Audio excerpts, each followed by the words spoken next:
Topiknya pada hari ini mengatasi persoalan hidup yang tidak berdisiplin. Bagaimana mengatasi orang-orang yang tidak disiplin ini? Saudaraku.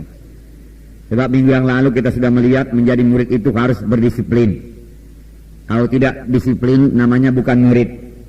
Dan kita pun tahu tanpa disiplin tidak akan berhasil. Ya, tanpa disiplin tidak bisa bertumbuh. Begitu-begitu saja, hari lepas hari, tahun lepas tahun, saudaraku, tidak memberi buah kepada Tuhan, saudaraku. Nah, dan ini, saudaraku, membuat orang tersebut gagal dalam panggilannya, gagal dalam mengikut Tuhan. Tidak heran Paulus berkata, oleh sebab itu aku melatih tubuhku dan menguasainya sepenuhnya, supaya jangan aku yang sudah mengajar orang lain terbuang. Aku melatih tubuhku, tubuhku ini tunduk kepadaku, tubuhku ini tidak bisa malas-malas ini, dia katakan. Tubuhku ini tidak bisa menderita kehendak daging. Kalau kuikuti kehendak dagingku, kemalasanku, aku akan gagal. Aku tidak berhasil, pekerjaanku terbengkalai. Tidak mau, dia katakan. Aku menguasai tubuhku ini supaya aku berhasil. Demikian Paulus berkata. Demikian juga kita, saudaraku. Amin, saudara. Ya. Kalau kita tidak rajin berdoa, saudaraku, saudara, berkat kita akan sangat minim, saudaraku. Boleh jadi hari Minggu saya bawakan kepada saudara mengenai berdoa ini, saudaraku, supaya jangan malas berdoa, saudaraku. Karena kalau kamu malas berdoa, berkat tidak turun kepadamu, tidak ada padamu karena kamu tidak berdoa, firman Tuhan berkata. Ya. Nah, jadi jangan malas berdoa juga, saudaraku. Nah, saudaraku, dan minggu yang lalu, saudara, kita telah melihat, saudaraku, bahwasanya kita perlu mendisiplin diri kita di dalam merenungkan firman Tuhan, membaca dan merenungkan firman Tuhan itu haruslah itu, saudaraku. Ya. Membaca firman Tuhan, kemudian renungkan firman Tuhan, saudaraku. Terus menerus, konsisten dikatakan. Artinya dengan tekun. Tidak satu hari saja, tidak 2 hari saja. Ya, supaya kita boleh bertumbuh dalam Tuhan. Kita harus kaya dengan firman Tuhan. Dan kamu akan mengenal kebenaran, kebenaran Tuhan membebaskan kami, firman Tuhan berkata. Nah, kemudian kita juga harus tekun, saudaraku, dalam berdoa. Doa yang konsisten dikatakan waktu itu. 1 jam per hari, saudaraku, ya. Bersekutu dengan Tuhan, komunikasi yang 2 arah, kita mendengar suara Tuhan, saudaraku, karena Tuhan bicara kepada kita, kemudian kita mematuhinya dalam hidup kita, saudaraku. Kemudian Tuhan mendengar doa kita dan Tuhan menjawab doa kita, saudara. Lalu kita menerima hasil doa kita. Kalau kita mau berdoa, kalau kita sudah mulai berdoa dengan tekun, dengan konsisten, saudaraku, berdoa itu nggak sulit-sulit lagi. Selalu terus ada hubungan kita dengan Tuhan, saudara. Tapi kalau sudah 2 hari nggak berdoa, saudaraku, lalu masuk dalam doa, payah kali cari persekutuan dengan Tuhan, saudaraku. Berat rasanya. Saudaraku, bergumul lebih dahulu, saudaraku. Boleh jadi mengaku dosa dulu, saudaraku. Lalu minta darah menyucikan, baru Tuhan berikan persekutuan kepada Tuhan. Dan mengaku, mulailah kita ini rajin berdoa. Nah, kemudian saudaraku, juga kita mendisiplin diri kita supaya kita ikut kebaktian. Semua kebaktian, kegiatan-kegiatan, ya, ibadah di dalam tubuh Kristus. Kita tidak bisa memisahkan diri kita daripada tubuh Kristus, saudaraku. Menjadi orang Kristen gak bisa sendiri-sendiri, saudaraku. Kita harus, saudaraku, punya hubungan dengan tubuh Kristus, anggota-anggota tubuh Kristus yang lain, anak-anak Tuhan yang lain. Kemudian kalau kita mendisiplin diri kita, jangan malas untuk melayani, ya, jangan malas mengunjungi, saudaraku, jangan, saudara. Nah, saudara yang kasih dalam nama Yesus, saudaraku, kita semua adalah pemberita Injil. Ya.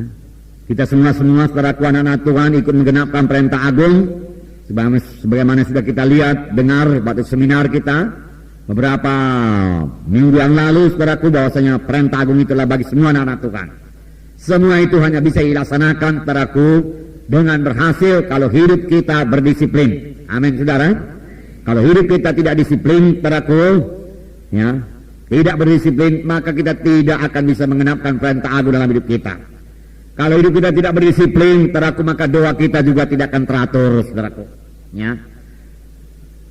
Maka kita tidak akan mengalami berkat Tuhan sepenuhnya, saudaraku.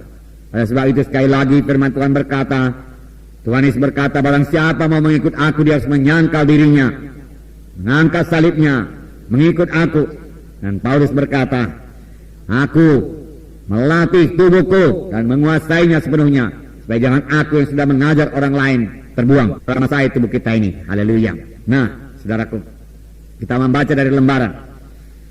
kita melengkapi firman Tuhan minggu yang lalu mengenai murid yang berdisiplin. Ini tambahannya ya. Hari ini karena minggu yang lalu saudara kita sudah melihat ya, contoh-contoh pun diberikan. Kalau hidup berdisiplin itu contohnya apa saudaraku? Nomor satu waktu itu apa?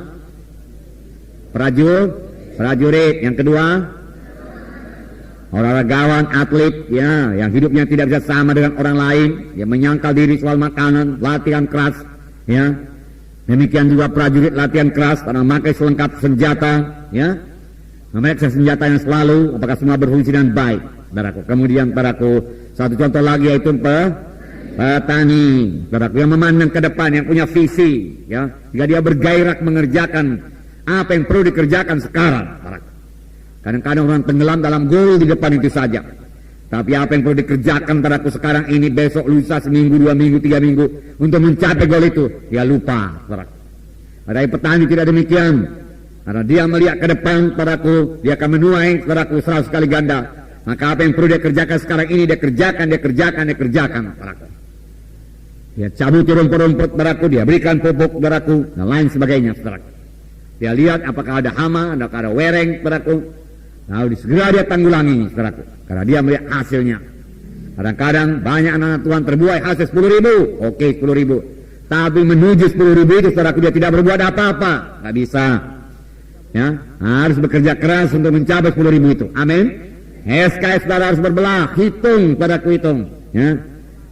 Ini sudah berapa bulan ini, saudaraku, kita ini, saudaraku. Sejak dari tahun baru, saudaraku, sudah 6 bulan. Sudahkah SKS saudara berbelah, saudaraku? Nah, kalau belum, saudaraku, berarti saudara perlu lebih mendisiplin diri lagi. Amin. Ya. Jangan terus kepada visi, terus goal saja, saudaraku. Kamu mendisiplin diri kita. Nah, kita baca lembaran. Hari ini kita lihat mengenai jalan keluar bagi orang-orang yang hidupnya tidak berdisiplin. Bagaimana jalan keluarnya kalau memang hidupnya tidak disiplin? Ya, selalu terlambat bangun, malas melayani, apa kita berbuat?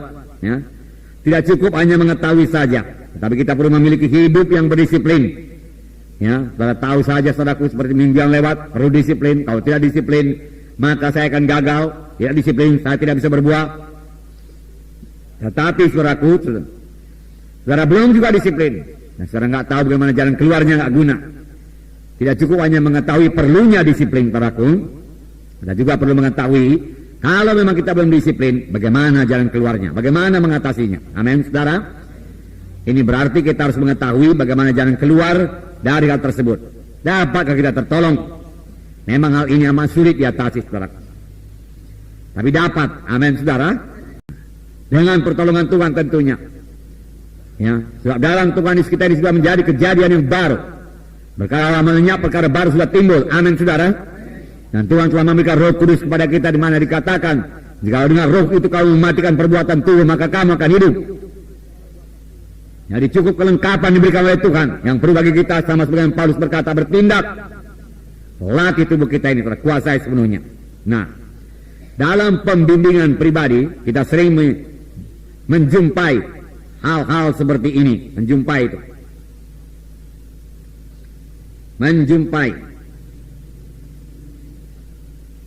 Jumpa hal-hal apa ini, saudaraku? Hal-hal yang tidak berdisiplin, ya.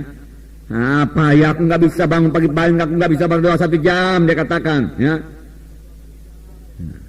Aku nggak bisa mengunjungi, dia katakan, nggak ada waktu ku mengunjungi, nggak ada waktu ku baca firman Tuhan. Selalu kita jumpai itu. Mengapa kalau Tuhan memberikan waktu cukup bagi kita 24 jam, 1 hari 1 malam, saudaraku? Ya, betulnya kalau kita atur, saudaraku, waktu-waktu itu dengan baik, ya, maka kita, saudaraku, punya cukup waktu untuk membaca firman Tuhan, merenungkan firman Tuhan, dan melayani. Ya, kita bisa berbuah. Karena sebenarnya untuk itulah kita dipanggil Tuhan.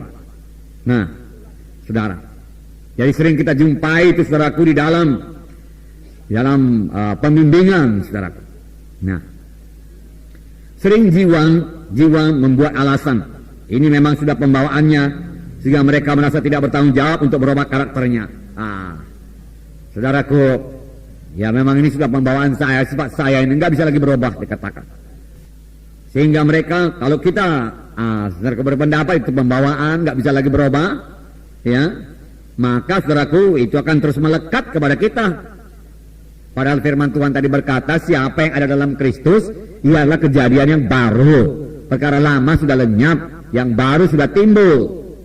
Bahkan Filipi 4 ayat 13 berkata, segala perkara aku cakap menanggungnya di dalam Kristus Yesus yang menguatkan aku, yang menolong aku. Amin, saudara. Segala perkara, segala persoalan bisa diatasi dalam Yesus Kristus, yang termasuk persoalan penyakit. Amin, saudara. Ya, karena roh Tuhan menghidupkan tubuh-tubuh kita yang fana. Haleluya.